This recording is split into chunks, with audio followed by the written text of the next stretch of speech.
Oi, gente! A nossa entrevistada de hoje é Maristela Iannuzzi. Ela fez engenharia mecatrônica, trabalhou anos e anos com tecnologia, diversidade e inclusão em grandes corporações. Mas hoje em dia é empreendedora de diversidade e inclusão mundo afora, além de conselheira administrativa, conselheira consultiva e apresentadora do podcast Mulheres Positivas, da Jovem Pan.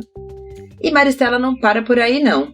A nossa primeira entrevistada é uma entrevistada muito especial para mim, porque foi ela que me colocou nessa vida de mentora. Foi um alinhamento de astros? Foi. Mas é tudo culpa dela. E eu e a Kátia estamos super curiosas para conhecer tudo sobre essa sua carreira diversa. Eu estou vendo aqui, ó, consultora dos princípios de empoderamento das mulheres, fundadora da CMI Business Transformation, conselheira consultiva da Maurício de Souza Produções. Essa eu tenho uma pergunta para fazer, mas eu faço daqui a pouco. O podcast que você também tem, né, com a Jovem Pan, trabalhou já na Schneider Electric, uma carreira super diversa. Seja muito bem-vinda.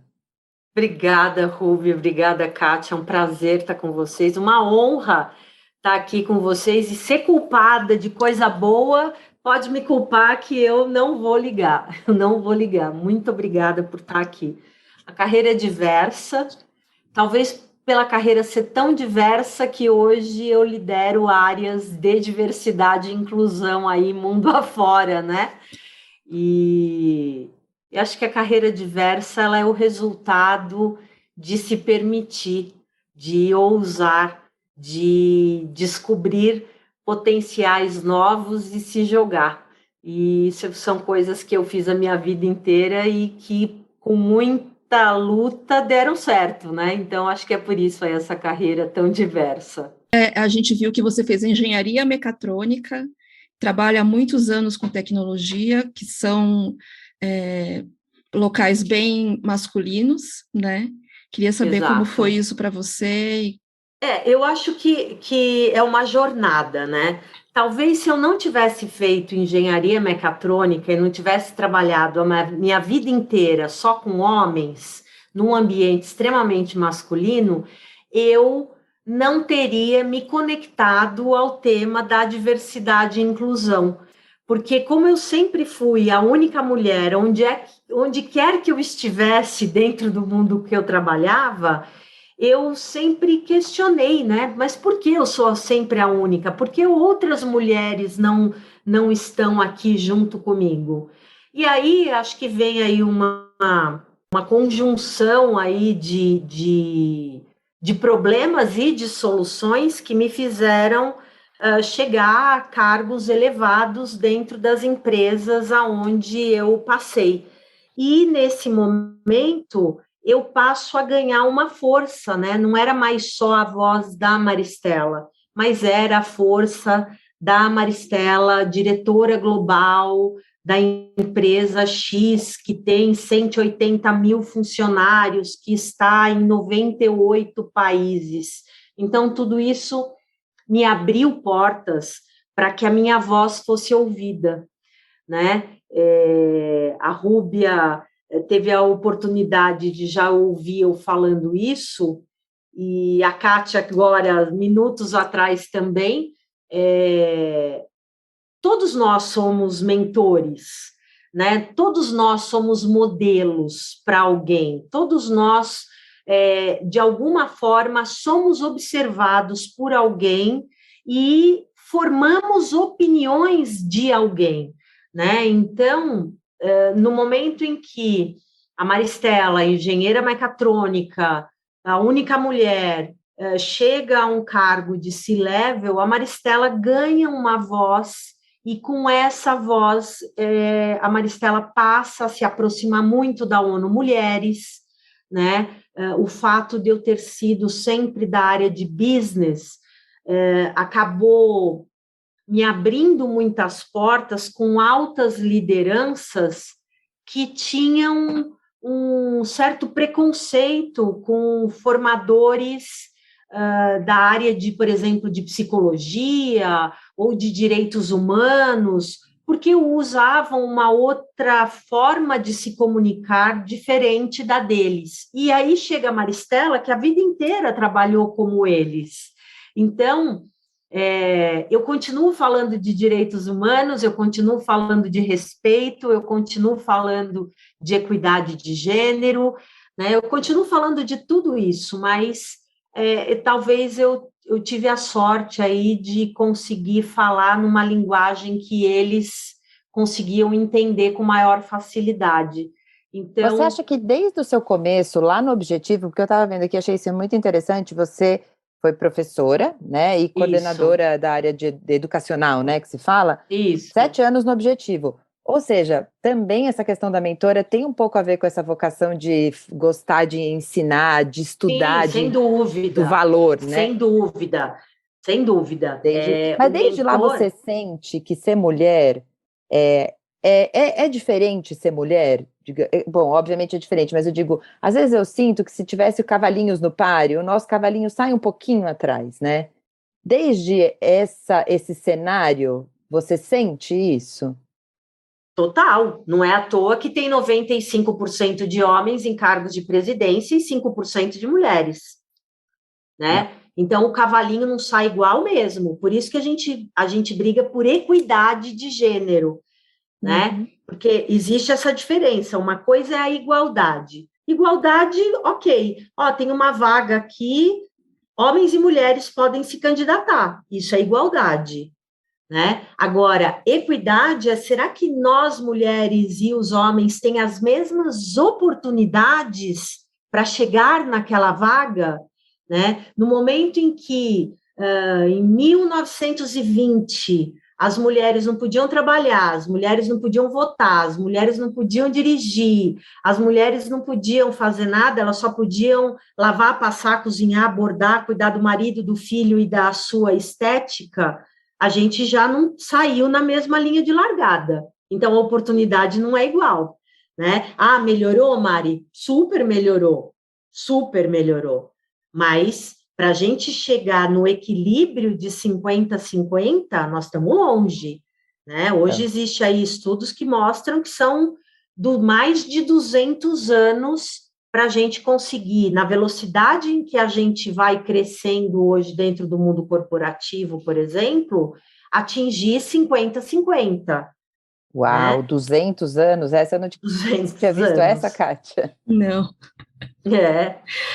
Nem o seu filho vai ver isso, Rúbia. Não, provavelmente nem seus nem netos, neto, bisnetos. Nem meus netos, entendeu? Então, esse trabalho de aceleração do tema de diversidade e inclusão, e aí eu não estou falando só da mulher, porque quando eu falo de mulher, eu não falo só da mulher branca, hétero, né, cis, e assim por diante. Então, eu tenho que falar de racismo, eu tenho que falar de machismo, eu tenho que falar de homofobia, eu tenho que falar de capacitismo, né? Então, quando a gente olha para todas essas interseccionalidades, a coisa vai ficando cada vez pior. Se uma mulher branca cis vai demorar 200 anos, uma mulher negra, lésbica, vai demorar 400. Se ela tiver deficiência, mais não sei quanto, né?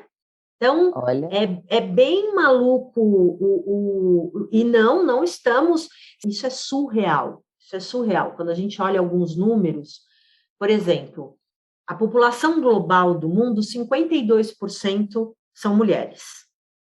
Certo. Ou seja, eu tenho que partir do princípio que metade da população do mundo são mulheres, ou seja, metade dos talentos do mundo são mulheres, né? Uhum. Aí vindo aqui para o Brasil, eu olho e verifico que 45% das casas brasileiras são sustentadas por mulheres. E eu não estou falando de mães solo, eu estou falando de famílias. Então, aqui na minha casa sou eu, meu marido e minha filha. Nós temos a vida que nós temos porque eu trabalho e meu marido trabalha. Então, eu faço parte do sustento desta casa, tanto quanto meu marido. Não importa se ele paga 80% e eu pago 20%. Não importa se eu pago 80% e ele 20%. Certo. Nós mantemos a casa Então, 45% das casas brasileiras são sustentadas por mulheres, praticamente a metade. Uhum. Quando a gente olha o estudo da Unicef, a gente vê que 60% de quem se forma no Brasil são mulheres. Ou seja, eu estou em maior quantidade, eu sustento metade das casas, eu estudo mais, mas eu não chego lá. Então, não tem como não dizer que existe, nem que seja um machismo estrutural, né? Nem que seja um machismo mascarado e velado, o viés inconsciente do ser humano da nossa geração, do dia X de abril de 2022, existe, é latente e ele prejudica, né? Por isso que as transformações acontecem Aí eu o queria tempo pegar um inteiro. gancho na sua opinião sobre as cotas. Li outro dia, né, uma certa polêmica sobre as cotas, e fico muito pensando, será que sem as cotas, nós, os negros e todo mundo que você falou antes, todas essas pessoas, será que chegamos lá? O que você acha das cotas? Eu vou ser muito sincera com você. Se alguns anos atrás você me perguntasse sobre cotas, eu diria que eu sou contra. Num primeiro momento, né? Eu falava, eu sou contra, porque eu cheguei lá, se eu cheguei, qualquer um pode chegar. Eu não nasci em berço de ouro, eu não isso, eu não aquilo, né? Porque essa era a minha visão, efetivamente, né? A minha visão dentro da minha bolha. Esse é o ponto. No momento em que eu estouro a minha bolha e começo a olhar para os lados, eu começo a ver que eu sou extremamente privilegiada pelo simples fato de eu ser branca, de eu ser de uma família economicamente, de uma origem, como é que chamava? Classe média, né? Não era assim? Na minha época era assim, né? Eu acho que as pessoas ainda falam isso, hein? Eu não sei, é tão É que eu não triste, presto mais mas atenção nisso, eu acho. eu deleto algumas coisas, exatamente. Mas, de qualquer maneira, assim, então eu começo a ver que eu tive inúmeros privilégios. Óbvio, eu não vou jogar fora tudo que eu ralei, tudo que eu estudei, tudo que eu me dediquei, todos os ônibus que eu peguei, tudo blá, blá, blá, blá, blá. Então, assim, eu não estou jogando fora tudo que eu fiz por merecer estar onde eu estou. Porém, eu não vivi coisas que negros vivem. Eu não vivi coisas que mulheres trans vivem. Eu não vivi coisas que uma mulher cadeirante vive. E eu não vivi e não consigo nem imaginar. Hoje eu consigo dar exemplos porque eu sou uma especialista no tema. Mas se eu fosse pensar exclusivamente olhando para o meu umbigo, eu diria que não precisa de cotas. Agora, quando você olha para uma linha de largada de uma corrida, onde nessa linha de largada eu tenho um peixinho dentro do aquário, uma tartaruga, um macaco e uma onça. Estão todos na mesma linha de largada, não estão? Então, o tiro que vai ser dado para todo mundo sair correndo é o mesmo. Ou seja, está todo mundo ali, ó, páreo a páreo, né? Uhum. Só que o objetivo, o vencedor é aquele que vai chegar numa árvore a 100 metros de distância e quem pegar a maçã que está lá no topo da árvore é o vencedor. Será que o peixinho dentro do aquário tem a mesma condição de chegar naquela maçã igual ao macaco ou ao leopardo? E a tartaruga? Todos são animais, todos vivem na selva, todos estão na mesma linha de largada, todos vão ouvir o tiro no mesmo momento. A igualdade está imperando, mas cada um com a sua realidade, cada um com a sua possibilidade, cada um com a sua oportunidade, vai ter uma velocidade para chegar, e vão ter aqueles que nem vão chegar. E é isso que acontece quando a gente vai para os grupos minorizados, né? Eles são minoria em representatividade, porque mulher é mais que homem no mundo, negros são mais que brancos no Brasil, né? E assim por diante. Então, hoje eu tenho essa visão e sou completamente a favor das cotas. Acho que as cotas não são um favorecimento. Na verdade, as cotas, elas vêm para trazer um pouco de mesmas oportunidades, né? Então, eu digo que eu nem gosto de usar o termo cota, porque ele, na nossa cultura, ele tem uma conotação negativa. É um estigma, né? A pessoa fica com selo, né? Eu gosto muito de usar meta com prazo. Boa. Né? Porque é isso. Eu não vou ter cota para contratar mulher a vida inteira se eu atingir o meu objetivo de ter 50% de mulheres em cargo de liderança. Quando eu tiver 50%, quando eu perceber que a vida flui de igual para igual, eu não preciso ter mais aquilo. Então, eu vou lá e termino. Né? E, mais importante que tudo isso, não é colocar alguém não capacitado. O objetivo da cota, se o objetivo da cota é colocar alguém só porque é mulher, só porque é negro, só porque tem deficiência, está errado. E não faça, porque você não vai ajudar a gente em nada, pelo contrário. Né? Agora, o que você tem que entender é que ali, naquele momento, talvez você vai ter mais trabalho para achar aquela pessoa. Mas é colocar a pessoa certa no lugar certo.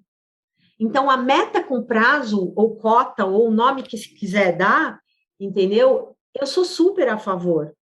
Se a gente levar em consideração, por exemplo, a cota para negros em universidade fez aniversário recentemente, né? Agora eu não me lembro se são 10 ou 20 anos.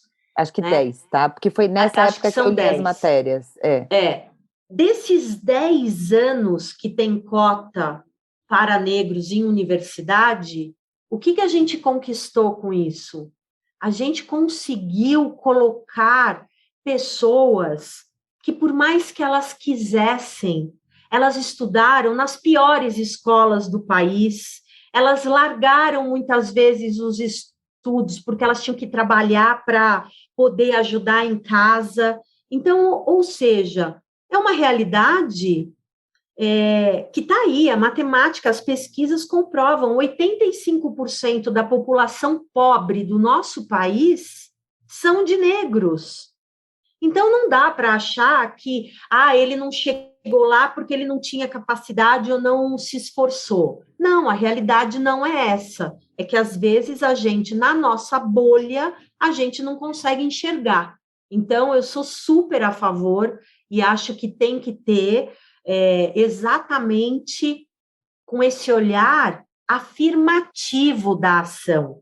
Não é privilegiar quem não tem capacidade, é olhar ali, mas é botar o foco, ajustar esse foco de tal forma que você consiga enxergar potencial naquela persona, seja ela em qual pilar ela esteja, e trazer ela para a oportunidade dela mostrar a capacidade dela. Então, eu sou super a favor, sim. E a questão da diversidade também, né? Porque essa pessoa vai ter uma visão que a gente de classe média nunca vai ter. Por mais que a gente conviva, não é a mesma experiência, né? Total. Essa é a riqueza da diversidade. Por que a diversidade gera recordes financeiros? Por que a diversidade gera inovação? Por que a diversidade faz a gente pensar fora da caixinha?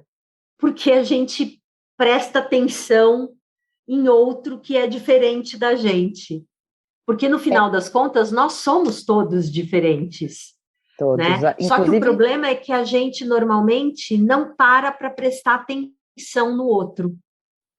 Inclusive, as mulheres brancas entre si vão ter as suas diferenças, e é muito interessante isso que você falou da bolha, de estourar a bolha. Eu gosto muito de terapia, sou fã de terapia, fiz milênios, parei um pouco, retomei e tal, porque eu acho que terapia é o melhor exercício de você se entender como ser humano e olhar para o mundo, né?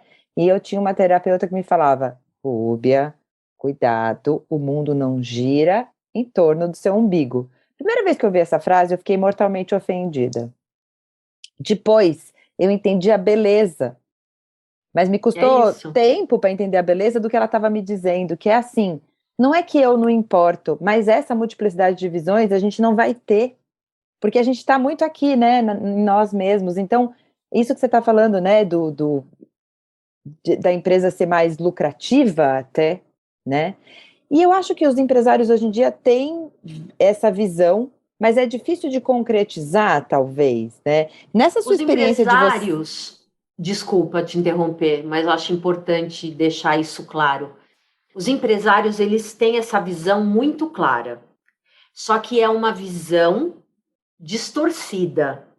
É uma visão aonde só vai até a página 2, né? Então, ele sabe que ele precisa falar sobre, ele sabe que precisa fazer algo, mas nem sempre ele vê o valor agregado real e genuíno do tema. E aí é aquela história, não, eu tenho diversidade e inclusão na minha empresa. E o que você faz? Eu faço post no Dia Internacional da Mulher, eu faço post no Dia Internacional do Orgulho Gay, eu faço post no Dia da Consciência Negra, eu contrato uma palestra, mas você continua tendo uma diretoria só de homens brancos, cis, né? Você continua tendo de cargo de gerência para cima muito menos mulher do que homens, você continua promovendo só homens porque mulheres engravidam, então, ou seja, é só até a página 2, né? Então, e como a gente vai fazer para o pessoal ler as outras páginas? Porque assim, mas tem estudos comprovando que é lucrativo no tipo lucro mesmo, né? No balanço da companhia. Total. Então, como é que a gente pesquisas da McKinsey. Pesquisas sérias, né, com base científica robusta, assim. Então, como faz para o pessoal continuar lendo esse livro, passar da página 2, será, né? Um pouco do que vocês fazem, né, na CMI, todos os projetos, isso. Um pouco é isso. A CMI, ela vem com esse propósito, por exemplo. Que é o Business Transformation, está escrito aqui. A CMI Business Transformation, ela tem essa pegada de conversar com a liderança e provar por A mais B que diversidade e inclusão não é marketing, que diversidade e inclusão faz parte da estratégia da companhia de tal forma a trazer resultados financeiros para a companhia, né? Então, tem todo um trabalho por trás disso, isso não acontece do dia para a noite, né? Tem muita sensibilização, muita capacitação, tem diagnóstico, tem um processo gigantesco, mas esse é um jeito, né? Outro jeito é, junto com um especialista, qual é a grande vantagem do especialista? O especialista, ele fala coisas para a liderança que quem está do lado de dentro da empresa tem vontade de falar, mas não pode, porque se falar vai ser demitido, entendeu? O consultor não, o consultor ele é pago para falar tudo que vê, né? Então, eu brinco que depois de uma vida estando de um lado da mesa, agora eu estou usufruindo de algo que eu queria matar no passado, que eu falava assim, mas gente, esse turning point também me interessa muito, sabe? Essa sua mudança. Isso é muito legal, né?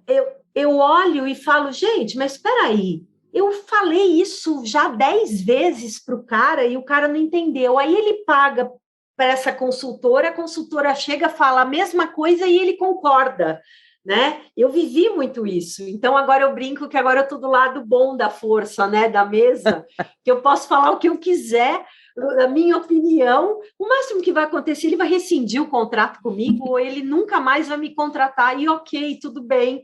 Talvez ele não fosse um cliente que eu quisesse ter no meu dia a dia também. A sua parte você fez, né? A minha parte eu fiz, eu fui paga para mostrar os problemas. Agora, se ele não quer ver o que eu estou mostrando, so sorry. Né? A minha parte eu cumpri. E como foi essa mudança de sair da vida corporativa para ser consultora? Na Schneider Electric, eu estava, na época, como diretora global, né, dessa área de transformação digital, e de uma forma voluntária eu acumulava a função da área de diversidade e inclusão. Eu já estava praticamente com 35% do meu tempo dedicado à diversidade e inclusão, com muita paixão, com muito entusiasmo naquilo, me proporcionava um prazer infinitamente superior ao outro lado, que na verdade era quem me pagava, né? Que era a área de Digital Transformation. E aí, neste meio tempo, o que aconteceu? A companhia tomou a decisão de que os diretores globais não poderiam mais ficar nos seus respectivos países. Os diretores globais tinham que se mudar para determinados multi-hubs da companhia, que eram excelentes alternativas, era Boston, Paris ou Hong Kong, né? E não me fez os olhos brilhar, e eu não tinha e não tenho nenhuma intenção de sair do país. Adoro ir para Boston, adoro ir para Hong Kong, adoro ir para Paris para passear, mas eu amo a minha vida aqui, cheia de problemas, cheias de insegurança, cheias de raivas e tudo que todo bom brasileiro vive diariamente, mas eu gosto muito da minha vida aqui como ela é. Então, eu não aceitei a possibilidade de ser expatriada.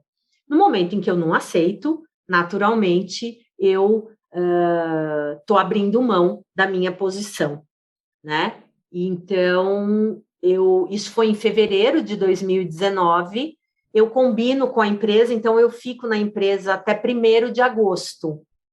E aí, como eu tive esse tempo ainda dentro da empresa, eu tomei a decisão de que depois de 33 anos trabalhando sem parar, eu iria me dar o direito de não saber o que fazer. Então, eu falei, bom, eu vou parar em agosto, eu vou ficar agosto, setembro, outubro, novembro, dezembro, janeiro, eu volto, e até lá eu decido se eu quero avisar o mundo corporativo que eu estou procurando emprego, se eu não quero fazer nada e virar pintora de quadros. Mentira, jamais seria pintora de quadros, porque eu não tenho a menor coordenação motora para isso, e nem paciência, como uma boa geminiana que sou, 2 minutos fazendo a mesma coisa, eu já quero rabiscar o quadro. Então, eu me dei esse direito. Só que o que aconteceu? Como eu era já muito ativa dentro do tema de diversidade e inclusão, eu tinha vários eventos confirmada como palestrante, como Maristela Iannuzzi, diretora global da Schneider Electric. Então, apesar de eu não querer abrir por mercado, que eu estava saindo da Schneider, para essas empresas, para essas pessoas, eu tive que ligar para dizer, olha, estou saindo da empresa e eu vou indicar uma outra diretora da Schneider para falar no meu lugar. E fica tranquila que a pessoa é ótima também e vai dar conta do recado. E eu lembro como se fosse hoje, eram 15 eventos. E dos 15 eventos, 14 responderam a mesma coisa. Mari, a gente não quer você falando porque você trabalha na Schneider. A gente quer você falando pelo teu background, pelo teu expertise. Então, a gente quer que você faça a palestra do mesmo jeito. E isso aconteceu assim, ao longo de 2 dias, essas 14 empresas respondendo a mesma coisa, e eu vou te dizer que a 15ª, ela respondeu, Mari, eu queria muito manter você, mas eu não posso, porque só associados podem palestrar. E no momento que você sai da Schneider, você deixa de ser associada. Então, na minha cabeça, eu tive o quê? 100% de quem queria me ouvir, não queria me ouvir porque eu estava na Schneider, queria me ouvir pelo que eu fiz na Schneider. É diferente. É você. Sou eu, né? O meu sobrenome é o Iannuzzi. Lógico, a Schneider Electric escancarou portas para mim. Por quê? Porque era uma empresa que investia nesse tema, né? Então, manter uma diretora global que ficava 35% do seu tempo dedicado à diversidade, era Por algo... 7 anos e 8 meses, né? Exatamente. Que eu estou vendo aqui no seu LinkedIn, né? Então, em paralelo ou seja, com as coisas que você já fazia antes, né? Porque você trabalhou com inovação. Isso. E depois no digital, né? Ou seja, a diversidade ficou até mais perene, né? Ou seja, a empresa viu esse valor, te abriu, né? Exatamente. Então, nesse momento, eu falei, bom, peraí, gente, mas como é que eu vou ser apresentada? Vai ser quem? Maristela Iannuzzi da onde? Né? E aí eu falei, sabe de uma coisa? Eu quero ser conselheira administrativa, eu quero ser conselheira consultiva, um dia eu vou ter que abrir uma empresa, então eu já vou abrir a CMI Business Transformation. Eu abri a minha empresa... A empresa, ela nasce, o CNPJ nasce no dia 12 de setembro de 2019. Eu não consegui ter um mês de férias. Eu sonhava em ter 6, eu não consegui ter um mês de férias, graças a Deus, né? E a empresa, ela nasce, só que ela nasce, eu já estava contratada, eu já tinha 15 eventos para ir, né? Então, isso me deu ali um gás de falar, não, peraí, gente, eu acho que isso daí pode dar certo. E foi assim que nasceu a consultoria, sem nenhum planejamento, né? Se disser que, eu sonhei, eu desenhei, eu fiz análise SWOT, eu preenchi o 5W2H, mentira, não fiz nada disso. Ou seja, todo mundo é empreendedor no fim, né? E eu fico pensando que se fala tanto de empreendedorismo, mas a gente é empreendedor até dentro das nossas empresas, se a gente trabalha para um CNPJ que não é o nosso, né? E aí você conseguiu também ser conselheira consultiva, né? Tem a Maurício de Souza. Na verdade, hoje eu estou com 2 conselhos consultivos e estou com um conselho administrativo que eu ainda não posso divulgar, porque a posse vai ser agora no dia 25 de abril. Então, eu não posso abrir ainda, mas já estou conselheira administrativa também. Olha que legal. E sempre com esse olhar em diversidade e inclusão. Te chamam por esse olhar aí? Não, é pelo seu olhar business mesmo, né? Na verdade, são 3 situações diferentes. Na Maurício de Souza Produções, é gestão e estratégia. Na Se Candidate Mulher, é diversidade e inclusão. E nessa terceira, é transformação digital na veia. Muito legal. E consultora dos princípios de empoderamento das mulheres para a ONU Mulheres Brasil.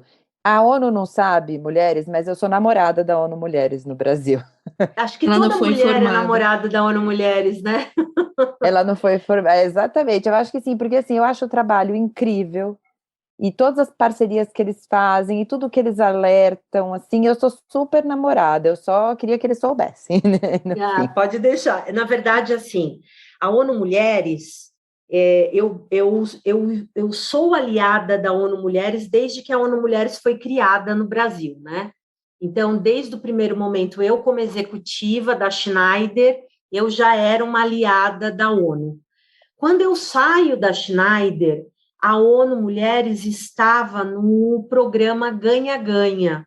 O que era o programa Ganha-Ganha? Era a União Europeia patrocinando alguns países da América Latina e do Caribe para que aumentasse o número de mulheres em cargos de liderança.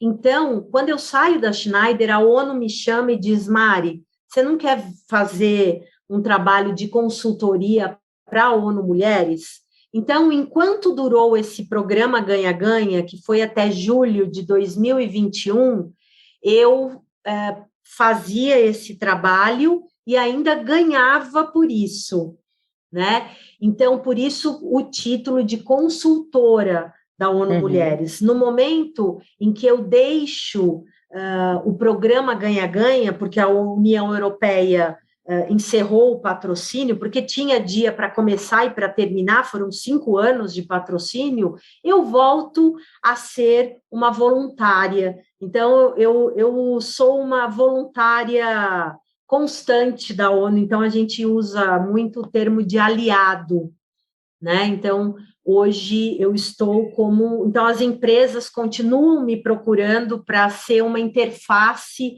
uma facilitadora, uma solucionadora de questões básicas da ONU, mas já com esse caráter de aliada, né? Não mais como consultora, que tinha um contrato, que tinha um registro, um salário e etc. E o que você tem visto por lá que você possa trazer aqui para as nossas ouvintes, principalmente se tiver alguma coisa relacionada com as dificuldades das mulheres 40 a mais, que é um público que a gente se identifica também porque a gente é 40 a mais, né? Eu e a Kátia. Eu já estou, em junho eu entro nos 50.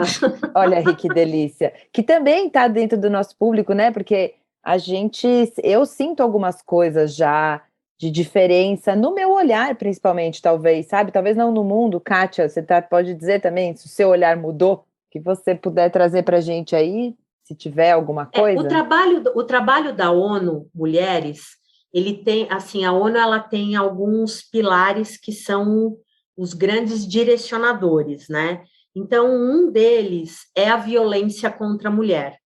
Esse é um foco muito grande da ONU, né? Um segundo é aumentar o número de mulheres em cargos de liderança.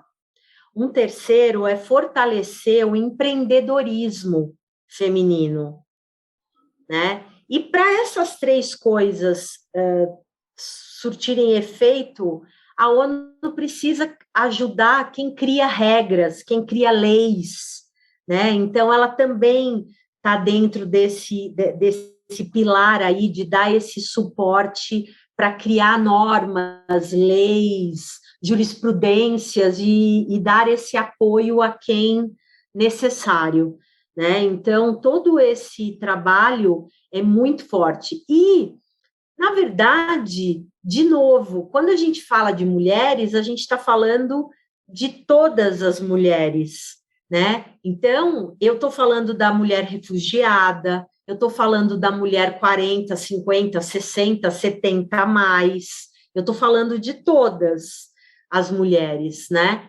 E, assim, até onde eu conheço, hoje existe a mira para todos esses temas de mulheres em todas as interseccionalidades, né? E aí vai muito do momento. Então, a gente já teve mulheres e gerações. Se eu não me engano, 2020, o trabalho da ONU foi 100% focado em mulheres e gerações. 2021 foi mulheres e raça negra, né? E assim, a cada ano, eles colocam as suas campanhas, né? Mas a força, o pilar, o foco está sempre muito dentro de todo tipo de mulher, dentro desse empoderamento econômico, seja em cargos de liderança, seja no empreendedorismo, e violência contra a mulher, porque no fim é um ciclo só, né? Porque a mulher que tem autonomia econômica, ela consegue se livrar com maior facilidade da violência doméstica, por exemplo. Com relação a essa questão da idade, quando eu fiz 40 anos, teve gente que me falou, fica nesse trabalho mesmo, você não vai arranjar outra coisa, né? Se conforma.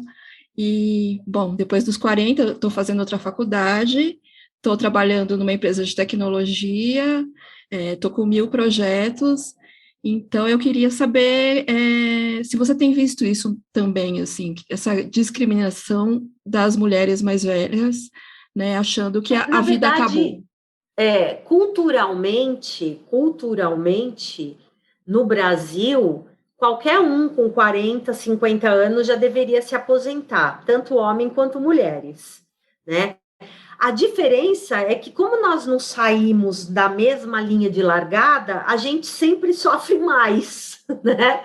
Então, se eu tiver que ficar com um homem de 40 ou uma mulher de 40, eu escolho o homem de 40 para ficar, né? Se eu tiver que contratar, a mesma coisa. Então, mas eu acho que isso vem mudando, né? Tanto que a gente diz que esse momento que a gente vive é um momento onde nós temos aí 4, 5 gerações sentadas na mesma mesa de reunião, né? Então, que é quem tem 20, quem tem 30, quem tem 40, quem tem 50, quem tem 60, né? Então, eu acredito, hoje trabalhando e mais próximas dos conselhos, eu também vejo muito ainda esse estigma, né? Na minha cabeça, eu ia ser conselheira com 60, 65 anos, né? Só que eu com 48,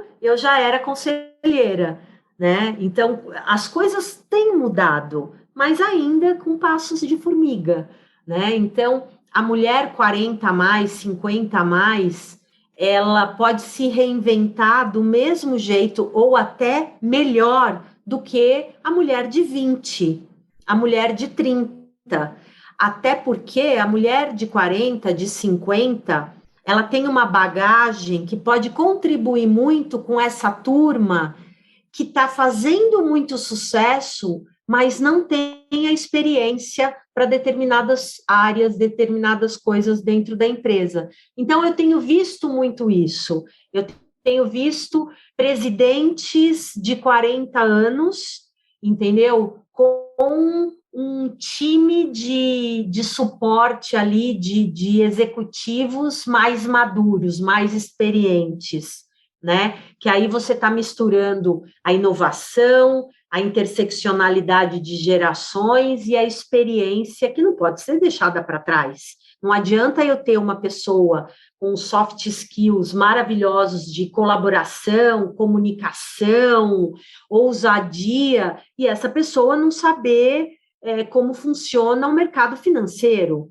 Então, eu preciso buscar alguém com esse expertise, né? Com como uma capacidade de respirar um pouco antes de agir, olhar Exato. 360 uma situação e não sair correndo, ter um problema e falar, já vivi isso, peraí, eu ouvi alguém vivendo, né? Exato, Mas você vê as pessoas 40 mais no mundo corporativo, principalmente as mulheres, no caso, né? Você vê aberto mais esse caminho do que, tipo, há 10 anos, vai? Sim. Comparado a 10 anos atrás, sim, eu vejo essa abertura e melhor do que isso, eu vejo as pessoas que já atingiram, as empresas que já atingiram uma determinada maturidade no tema de diversidade e inclusão, vendo isso como um foco, como um objetivo. Acho que é isso. Kátia, mais alguma coisa que você queira descobrir por aqui? Não, acho que é isso. Acho que é isso mesmo, agradecer mesmo que a gente vê que tem vida depois dos 40, dos 50. Total. Eu vou te dizer que eu nunca trabalhei tanto na minha vida como eu tenho trabalhado nos últimos 2 anos e meio, até brinco, né? Eu falo para o meu marido, eu falo, pô, mas agora que eu estou chegando nos 50, que eu queria parar de trabalhar, eu nunca trabalhei tanto. Só que existe uma grande diferença, né? hoje eu consegui atingir o meu propósito tão forte quanto meus objetivos financeiros e tudo mais. Então, isso me dá uma força de vontade muito grande em continuar, né? Mas, bom, eu tenho só que agradecer mais uma vez a vocês por essa honra, né, de abrir o primeiro podcast, que esse novo projeto seja um imenso sucesso e que a gente, daqui a alguns anos, ouça esses podcasts pensando, nossa, naquela época precisava explicar isso, não é tão óbvio, né? Mas Por que hoje que elas estavam discutindo isso mesmo, né? Mas como assim? O que ela quis dizer com isso? Tomara que a gente... também para o pessoal conhecer o projeto Mulheres Positivas, né? Que é muito interessante, que as empresas estejam atentas para fazer mais projetos intercompany, como o que me trouxe até aqui, por culpa sua, Maristela. Culpa minha, essa é minha mesmo e ninguém tasca. Tá bem. Obrigada, gente, foi um prazer. Obrigada, tchau, tchau. Se você tiver sugestões de temas ou de entrevistados para os próximos episódios, é só comentar no nosso Instagram, @cadmentoria, ou enviar um e-mail para cadamentoria@gmail.com. Até a próxima!